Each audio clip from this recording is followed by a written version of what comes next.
Sementara itu, misa ketiga Natal di Gereja Paroki Hati Kudus Yesus Katedral Makassar berlangsung hikmat. Khusus untuk misa sesi ketiga ini, seluruh rangkaian misa dilaksanakan dengan menggunakan bahasa Inggris untuk mengakomodir warga negara asing yang ikut beribadah.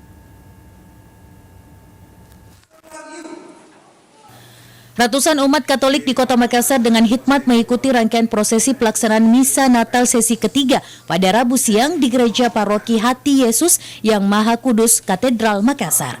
Khusus untuk misa sesi ketiga ini, seluruh rangkaian misa dilaksanakan dengan menggunakan bahasa Inggris. Hal ini dilakukan untuk mengakomodir warga negara asing yang ikut beribadah.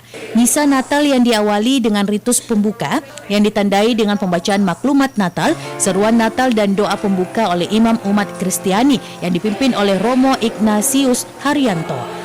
Dalam pesan damai Natal yang disampaikan, Romo Ignatius menyerukan pentingnya toleransi dan perdamaian antar umat beragama dalam menjaga keutuhan bangsa sebagaimana tema besar perayaan Natal tahun ini. Ia juga mengajak seluruh anak bangsa untuk membangun persaudaraan tanpa sekat agama, ras, dan suku dan mengesampingkan kepentingan golongan.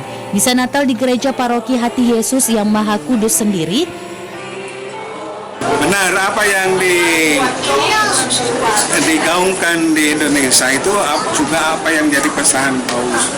Kan waktu itu sempat membuat fakta perdamaian dengan imam masjid besar di Dubai atau di mana, dan itu memberikan pesan yang sama, yaitu membangun perdamaian dunia. Digelar dalam 4 sesi, yakni dimulai pada pukul 6:30 waktu Indonesia Tengah, pukul 8 hingga 30 waktu Indonesia Tengah, pukul 10:00 waktu Indonesia Tengah dalam bahasa Inggris, dan misa terakhir pada pukul 18:30 waktu Indonesia Tengah. Mardianto Hamid, Celebes TV.